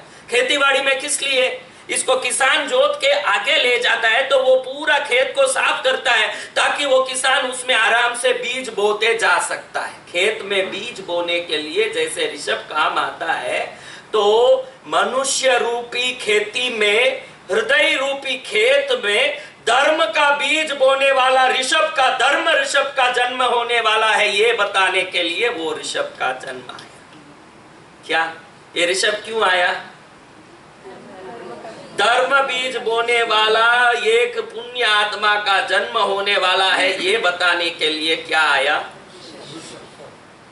तीसरा केसरी सिंह, विशाल बालों वाला, बड़ा लंबा दाढ़ वाला, और अपनी गर्जना से सभी दूसरे दुष्ट प्राणियों को भगाने वाला, अपने एक नजर से पूरे विश्व को डरा सकता हो, लेकिन आंख में करुणा भरा हुआ एक विशाल केसरी सिंह को तीसरे सपने में त्रिशला देवी देखती है। जैसे एक जंगल में सिंह को राजा कहा जाता है। जंगल का राजा कौन? वो जंगल के राजा का काम क्या है? जितने भी दुष्ट प्राणी जंगल में कोई घुस जाए, उन सबको भगा करके जंगल में रहे हुए प्राणियों को अभय दान देना उस जंगल के राजा का काम है। वैसे भगवान महावीर का जन्म हुआ कि इस धरती में जितने दुष्ट धर्म, मिथ्या धर्म आते हैं, उन सबको भगा के सम्मतियों की रक्षा करके अभय देने के लिए परमात्मा का जन्म होना है, ये बताने के लिए वो केसरी सिंह का दर्शन होता है। समझ गए?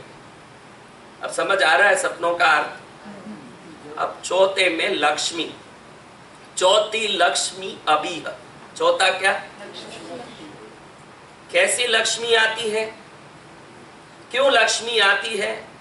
वर्षी दान रूपी दिव्य दान कर्म करके प्रभु पूरे विश्व को ये संदेशा देते हैं कि मैं तीर्थंकर बनने वाला हूं, तो भी मैं दान को महत्व देता हूं। दान प्रथम करने योग्य कर्म है, क्योंकि ये लालच जो लक्ष्मी के प्रति है, उसी के कारण तो संसार में कर्म का बंध होता है। जो ये लक्ष्मी का दान करेगा, वो जो लोभ से पाया हुआ इसी लक्ष्मी से पुण्य कमा लेगा।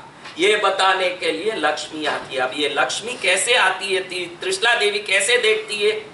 आपको पता है हिमवंत नाम का पर्वत है। क्या पर्वत? हिमवंत नाम का पर्वत में पद्मद्रह नाम का एक बड़ा सा सरोवर है। क्या नाम है उसका? और उसमें एक बड़ा कमल खिला हुआ है। उस कमल के नीचे का नाल, जो लोटस का स्टेम होता है ना, वो कमल का नीचे का नाल 500 योजन पानी में जाता है। कितना? 500 योजन एटले 3500 माइल्स। कितने?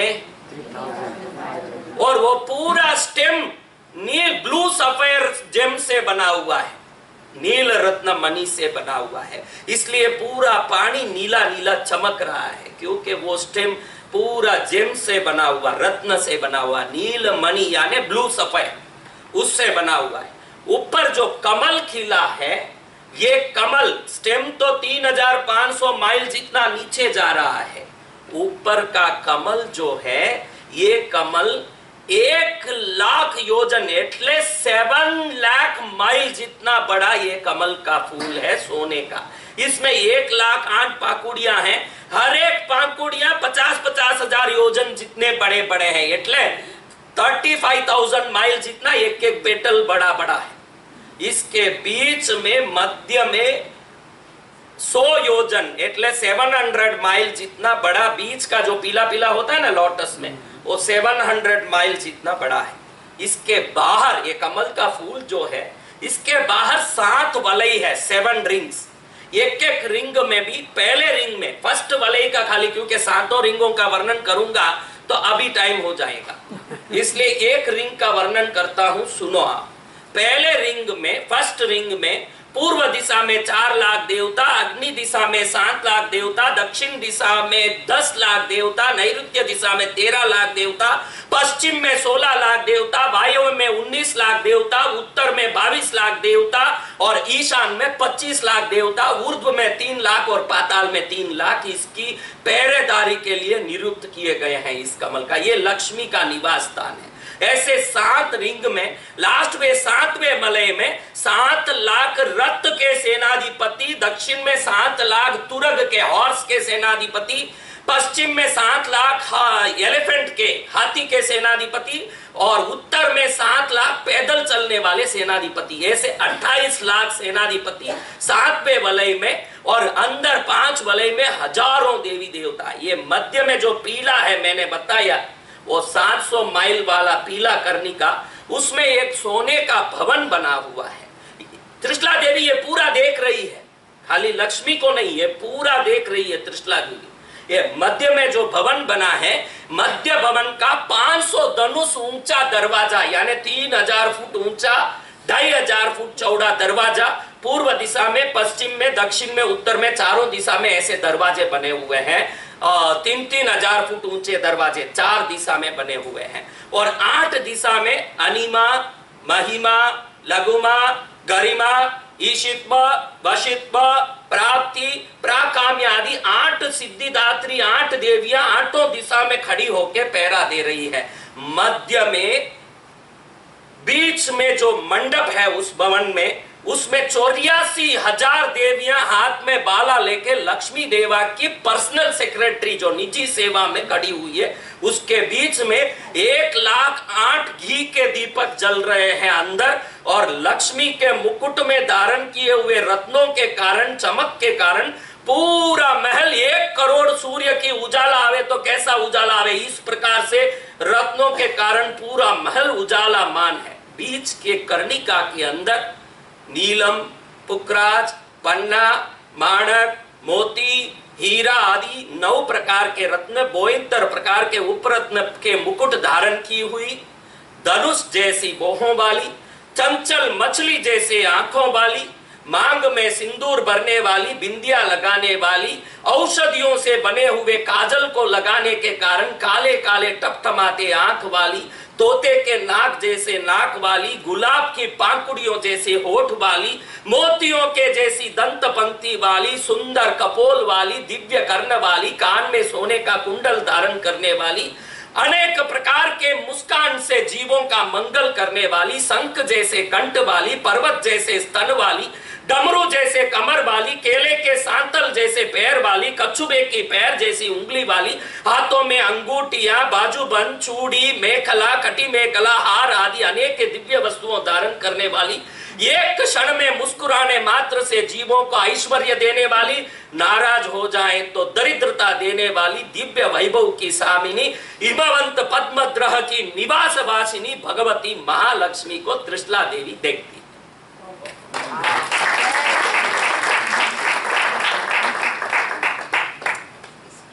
ये चौथा सपना इसलिए आता है, वो मां को बताने आता है कि लक्ष्मी का सदुपयोग संसार को सिखाने वाले तीर्थंकर परमात्मा का जन्म होने वाला है। ये बताने के लिए क्या आता है? पांचवी फूलनी माला। क्या? अब फूल माला का सपना आप यहां देखोगे तो 2 माला रहेगा उसमें, सिंगल माला नहीं, जोड़ा। पचरंगी फूल में जाई, जुई, मरवा, चंपा, मोगरा, तुलसी, ताड़, पुन्नाग, नीलमणि, नीलकेतु, पुंकराजी, गुलाब आदि अनेक प्रकार से गूंथे हुए माला को मां देखती है। वो माला में इतना सुगंध और मद भरा है कि भौरे उसको खींच खींच के जब उसमें से मद पीने के लिए चारों तरफ भमर आके उसमें मंडराते हो, फूल की तरफ भमर यानी 20 हनी 20 और चारों तरफ मंडराते हो, ऐसे पंचरंगी फूल माला देखती है। पंचरंगी फूल माला का अर्थ है चतुर्विध संघ की स्थापना करके अरिहंत सिद्ध आचार्य उपाध्याय साधु आदि 5 पदों की स्थापना करने वाले परमात्मा का जन्म होने वाला है, ये बताने के लिए पंचरंगी फूल माला। और 2 माला का अर्थ है कि भगवान किसी एक विषय का आग्रह नहीं करेंगे, भगवान अनेकांतवादी होंगे। सत्य जहां भी है उसको स्वीकार करो, सत्य के लिए कभी झगड़ा मत करो, सत्य के लिए प्रेम करो, सबको ये प्रेम का संदेश देने वाला परमात्मा का जन्म होने वाला, ये बताने के लिए 2 माला आता है। एक माला का अर्थ होता है मेरा धर्मी बड़ा है, ऐसे झगड़ा करना। 2 माला का अर्थ आता है कि किसी से धर्म के लिए झगड़ा मत करो, धर्म के लिए झगड़ा करने से अच्छा है प्रेम करके मोक्ष पामो, ये महावीर स्वामी का सिद्धांत बताने के लिए फूल माला। छठे चंद्र विशाला। छठा क्या? विशाल चंद्रमा। उस चंद्रमा में कोई कलंक नहीं है। एक्चुअली यहाँ जो चंद्र आप देखते हो तो काला काला धब्बा दिखता है ना उसमें, लेकिन त्रिशला देवी जिस चांद को देखती है उसमें कोई कलंक नहीं, वो एकदम सफेद है। उस चंद्रमा में चंद्र देवता रोहिणी आदि अपनी 32 पत्नियों को साथ लेते हुए अपना हिरण का वाहन में बैठे हुए आगे बढ़ते मुस्कुराते मुस्कुराते त्रिशला देवी के उदर में प्रवेश कर रहे हैं, ऐसे देख रही है।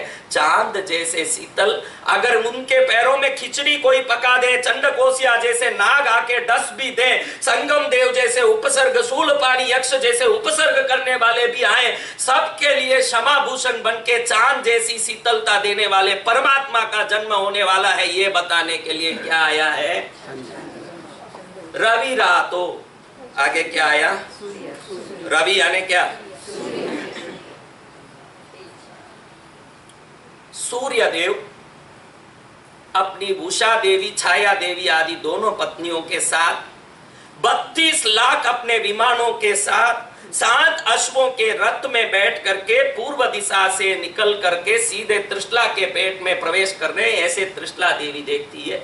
तो ये स्वप्न ये बताने आता है कि हे देवी, सूर्य जैसे दिव्य भामंडल को अपने सिर के पीछे धारण करने वाले 8 अष्टमहाप्रतिहारियों में एक प्रतिहार्य क्या है ना? तो सूर्य जैसे रोशनायमान चमकता भामंडल को दिव्य रूप से धारण करने वाले परमात्मा का जन्म होने वाला है, ये बताने के लिए सूर्य का दर्शन होता है। अभी ध्वज क्या आता है?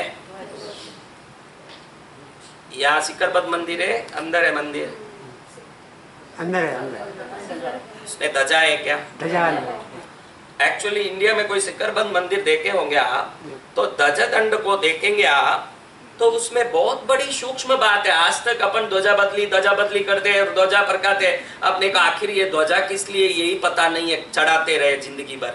अब ये ध्वजा को देखोगे आप तो ध्वज दंड में 6 रिंग दिखेंगे आपको, पित्तल के रिंग, दूर दूर में रिंग। ये ध्वजा क्या है? ये रिंग क्या है? ये ध्वजा का दंड जो है ये हमारा बैकबोन है। क्या है? ध्वजा का दंड जो है हमारा शरीर का बैकबोन है, मेरुदंड है ध्वजा दंड। वो 6 रिंग है हमारे शरीर के, 6 चक्र, मूलाधार, स्वादिष्टान, मणिपूरक, अनाहत, विशुद्धि और आज्ञा चक्र। और व्यक्ति जब तक प्रज्ञाहीन है, अनकॉन्शियस, जब तक उसकी बुद्धि नीचे पड़ी रहती है, जैसे जैसे साधना करता है उसका कॉन्शियस बढ़ता जाता है, वो ऊपर चढ़ते जाता है। तो नीचे पड़े हुए ध्वजा को आप ध्वजा बदली के दिन ऊपर चढ़ाते हो, तो उसका अर्थ है प्रभु आप जैसे हम भी साधना करके हमारी प्राण वायु को मूलाधार से आज्ञा चक्र तक ले जाएंगे, और एक दिन आज्ञा चक्र से सहस्रार में ले जाके हम भी केवल ज्ञानी बन के आपके आशीर्वाद से सिद्ध बुद्ध मुक्त होंगे। नीचे पड़ी हुई ध्वजा ऊपर चढ़ती है, यानी नीचे पड़ी हुई कॉन्शियस ऊपर चढ़ के केवली बनती है, इसका प्रतीक वो ध्वजा है। तो साधारण मनुष्य के रूप में जन्म लेके परम केवल ज्ञानी बन के महावीर बनने वाले परमात्मा का जन्म होने वाला है। जो ध्वजा ऊपर चढ़ती है, वैसे चक्रों में शक्ति को ऊपर चढ़ा के केवली बनने वाले परमात्मा का जन्म होने वाला है। ये बताने के लिए क्या आता है? हाँ, अब पूर्ण कलश आता है। क्या आता है? पूर्ण कलश। अब ये पूर्ण कलश जल भरा हुआ है। इस जल में केसर, इलायची, पीला सरसों, सुपारी, रत्न आदि डाले हुए हैं। गंगा जमुना यानी सोना चांदी से बना हुआ कलश में रत्नों लगे हुए हैं। वो कलश चमक रहा है। ऐसे दिव्य कलश को त्रिशला देवी देखती है। ये कलश क्या बताता है? क्या बताता है कलश? कलश कहता है हे देवी त्रिशला, पानी की 3 अवस्था है। कितनी अवस्था है? पहले वो पहाड़ों में बर्फ की तरह रहता है। जैसे ही सूर्य की रोशनी पड़ती है तो गर्मी से पिघल के पानी बन के नदी बन के नीचे आता है। वही बर्फ क्या बन जाता है? पानी बन जाता है। फिर जब गर्मी खूब पड़ती है तो वही भाप बन के उड़ जाता है। वैसे तेरे पेट में जड़ के रूप में जन्म लेके साधना से पिघल के फिर खुद को बाप बना के सिद्ध गति प्राप्त करने वाले 3 रूपी परमात्मा का जन्म होने वाला। हाँ? वो बर्फ की तरह जन्म लेंगे, साधना से खुद को पिघाल लेंगे और फिर खुद ही बाप जैसे उड़ के सिद्ध हो जाएंगे। ऐसे बर्फ की तरह होके पानी की तरह पिघल के बाप की तरह उड़ने वाले परमात्मा का जन्म होने वाला है। ये बताने के लिए क्या आता है? बोलो। अब आगे क्या सपना है? बोलो।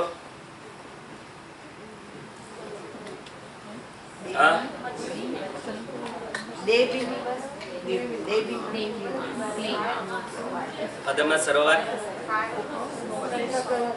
क्या आना है? चलो ठीक है। अब पद्म सरोवर आता है। क्या? पद्म सरोवर में सुनो, इधर सुनो। एक विशाल सरोवर में सोने के कमल खिले हुए हैं।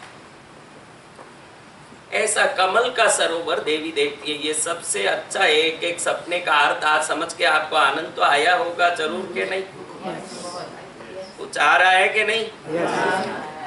तो अब एक सरोवर बताता है कि देवी विश्व में अनेक महापुरुष हुए, लेकिन वो सबकी महिमा जितनी नहीं जैसे तेरे पेट में जो जीव अवतरित हुई है उसकी महिमा है।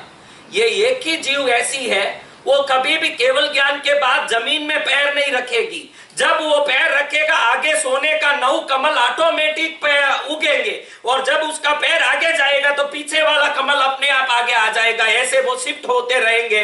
तो ये कमल सरोवर बताता है कि जिनका पैर कभी जमीन पर नहीं पड़ेगा, सदा कमल के पुष्पों पर ही पड़ने वाला है, ऐसे परमात्मा का जन्म होगा। ये बताने के लिए वो कमल का पुष्प का सरोवर आता है। अब रत्नाकर आता है, वैमान आता है, निर्धूम अग्नि आती है। वैमानिक देवता भी जिनकी पूजा करेंगे, वो वैमानिक लोक से जो तेरे पेट में आए हैं, ऐसे भगवान ये बताने के लिए विमान आता है। और रत्नाकर गंभीर गुण के खजाने और अनेकों रत्न, देखो ये जो समुद्र है उसमें कोरल निकलता है, शंख निकलता है, दुनिया भर का काफी सारे प्रेशियस थिंग्स निकलते हैं।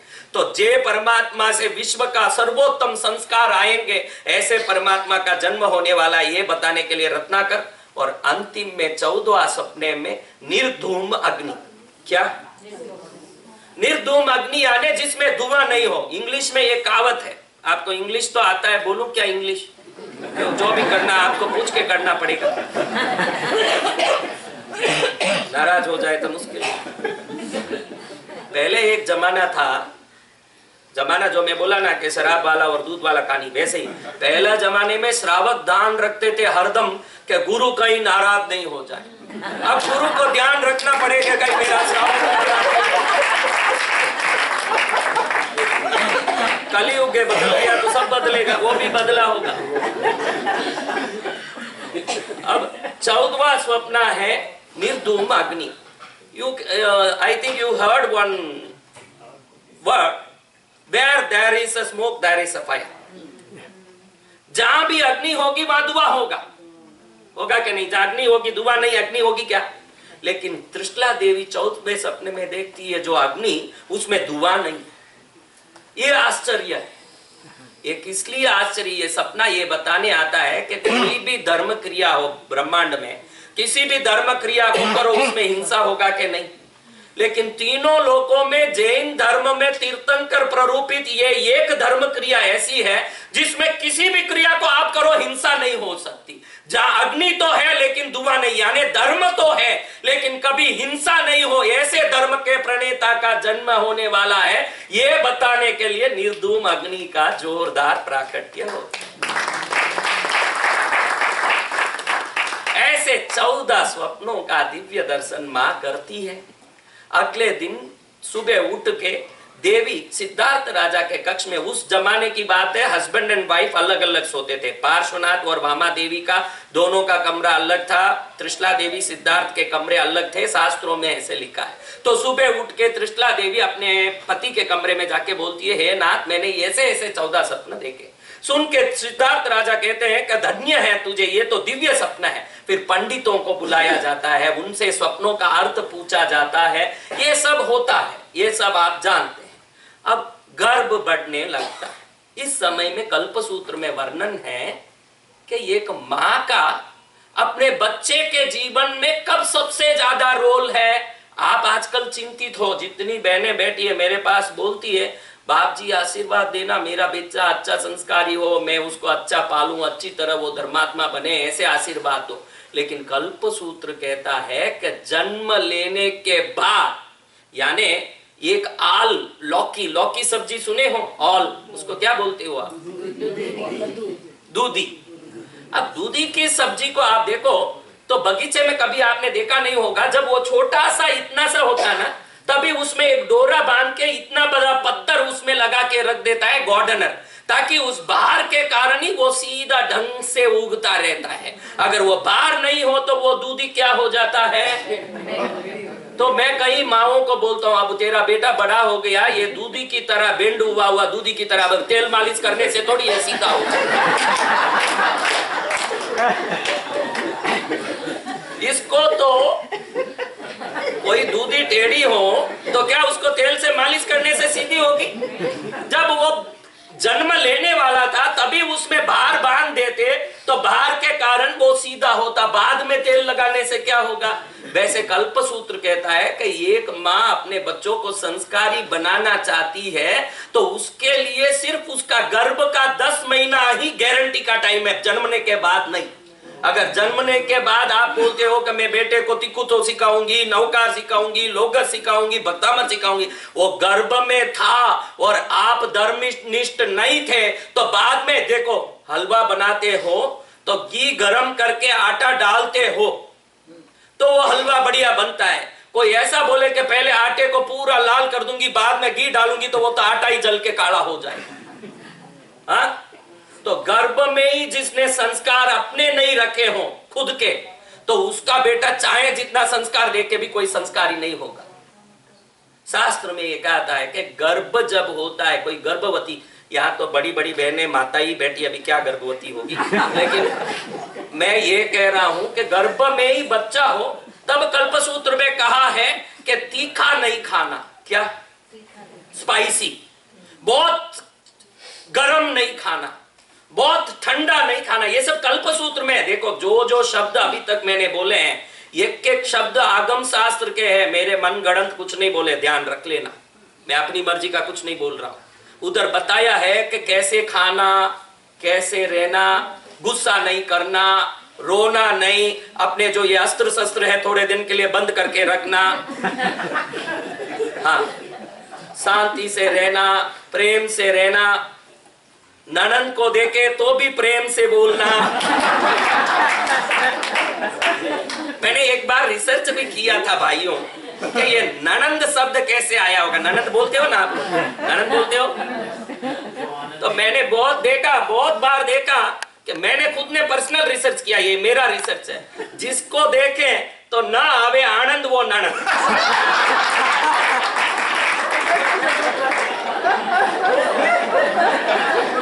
जिसको देखे कोई आनंद नहीं आवे, ना आनंद ननंद, ना आनंद यानी क्या? Very good. फिर नंदोई का अर्थ क्या होता है? जो आवे अंधो अंधो वो अंधो ही। तो अब जाने दीजिए, तो गर्भ के बारे में बताया कि गर्भ में ही माँ अगर अपनी संस्कार रखती है, आप बच्चों के प्रति संस्कार देने जाओ काम नहीं आएगा। आप गर्भवती हो, आप संस्कार रखती हो, अगर रोज भक्तामृत सुनती हो, देव गुरु धर्म की भक्ति करती हो, छोटा सा दान तो भी दे के ही खाती हो। कई लोग मेरे पास पूछते हैं कि वेस्टर्न कंट्री में कहाँ दान देवे, रोज हमारे पास कोई लेने नहीं आता। अरे कोई लेने नहीं आता है कोई बात नहीं, आप छोटा सा डब्बा रख के $1 रोज उसमें डाल के भाव सकते हो कि मैं दान दिया है। कोई जरूरी नहीं है कि दान देने के लिए जाना। डब्बा भरने के बाद आप कभी इंडिया जाओ, कोई गौशाला में, कोई अनाथ आश्रम में, अच्छी जगह आप दान दे सकते हो, लेकिन रोज दान क्रिया होना।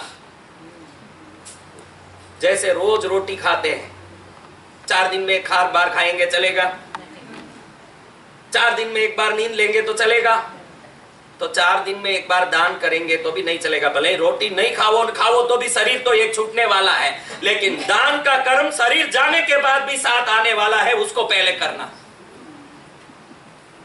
अब त्रिशला देवी जैसे शास्त्रों में बताया है वैसे गर्भ का सेवन करती है। न ज्यादा खट्टा खाती है, ना ज्यादा मीठा, ना तीखा, ना कड़वा, न गरम, न ठंडा, मृदुल, बढ़िया से।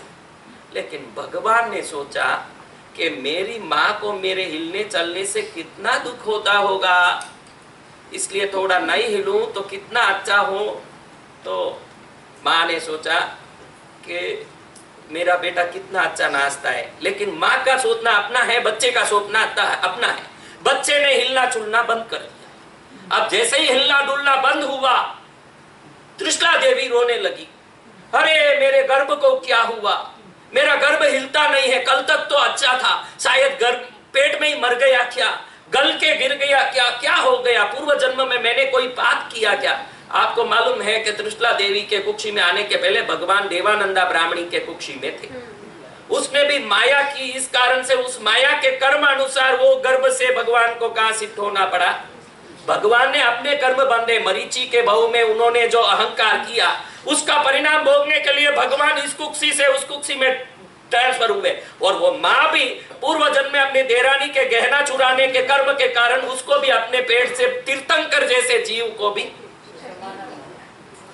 फूल दोनों एक ही डाली में खिलते हैं, एक प्रभु के चरणों में दूसरा मुर्दे पे चढ़ता है।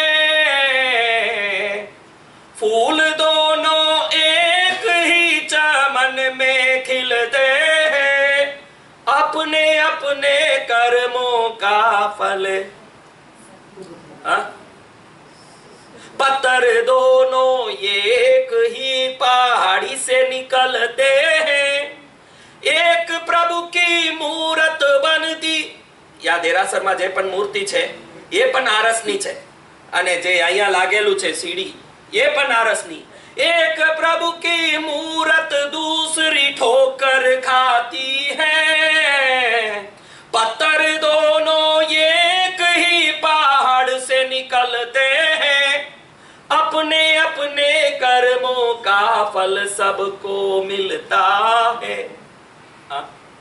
तो ये कर्म का फल है। इधर त्रिशला रोती है कि पूर्व जन्म में जरूर मैंने किसी का माल चुराया होगा, किसी को जोर से डांटा होगा, नौकरों से पशुओं से ज्यादा काम लिया होगा, हरी वनस्पतियों का हिंसा किया होगा, कंदमूल का सेवन किया होगा, चोरों को घर में घुसते देख के चीख के उनको भगा के डराया होगा, किसी प्रकार से पति आदि के विरुद्ध बात करके अनादर किया होगा, माता पिता की आज्ञा का पालन नहीं किया होगा। मैंने ऐसे क्या किया जिस कर्म से मेरा बच्चा नहीं हिल रहा, मेरे क्या हुआ, ऐसे सोच सोच के रोती है। तो भगवान पेट में सोचते हैं कि मैंने तो अच्छे के लिए सोचा कि मैं हिलूंगा तो इसको दुख होगा, इसलिए मैंने हिलना बंद किया। लेकिन ये समय का ही प्रभाव है कि अच्छे के लिए करने जाओ तो भी इंसान बुरा सोचता है, तो अब हिलना पड़ेगा। ऐसा सोच के भगवान थोड़ा सा अपना शरीर का एक अंग को, अंगूठे को थोड़ा ऐसे हिलाते हैं तो त्रिशला देवी खुश होती है कि नहीं नहीं, मेरा बच्चा जीवित है,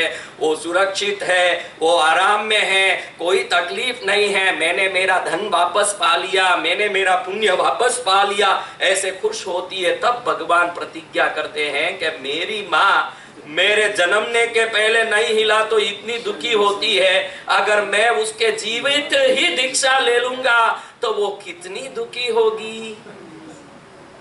इसलिए मैं प्रतिज्ञा करता हूं कि जब तक मेरे माता पिता जीवित होंगे मैं दीक्षा लूंगा। हाँ, ये उन्होंने उनके लिए प्रतिज्ञा नहीं ली है, अपने लिए ली है कि तीर्थंकर तक भी माता पिता का इतना ध्यान रखते हैं, तो हम तो साधारण हैं, जो संसार छोड़ने वाले हैं वो अपने माता पिता की इतना ध्यान रख सकते हैं, और हम संसार में रह के भी माँ का ध्यान नहीं रख पाए तो फिर तो हम नालायक है। मात पिता आवे तो घर में रहने को भी जगह नहीं, साला साली आ जावे तो बने हैं देखो खीर पूड़ी। शर्म करो माँ के कुपूतों, इतना समझो ओ दीवानो, याद करो वो हाल पुराना, जब था नहीं तू इतना सयाना। दमयंती बेन, તમારો આંખ કેટલું લાલ કેમ છે? तुम्हारा आंख कितना लाल क्यों है?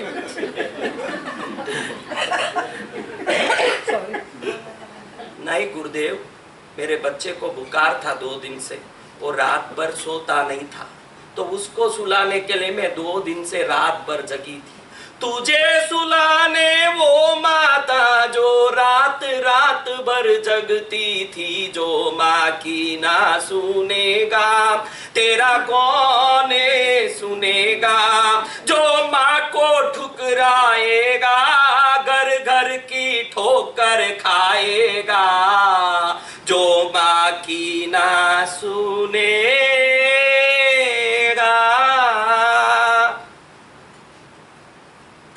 आज के इस कार्यक्रम को प्रेसिडेंट साहब कहाँ हैं?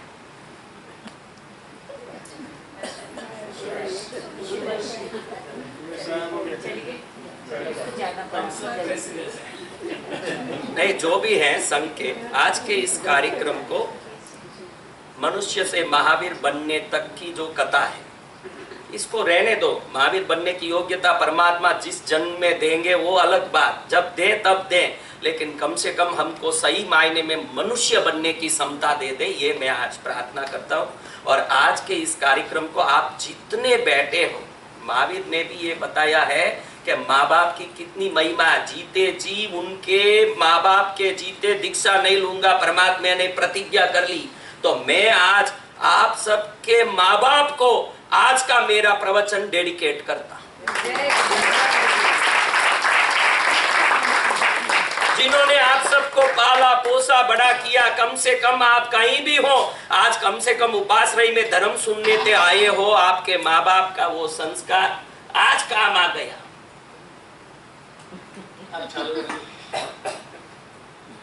टाइम हो गया या क्या है? देखो, I want to just take a few minutes to say about him.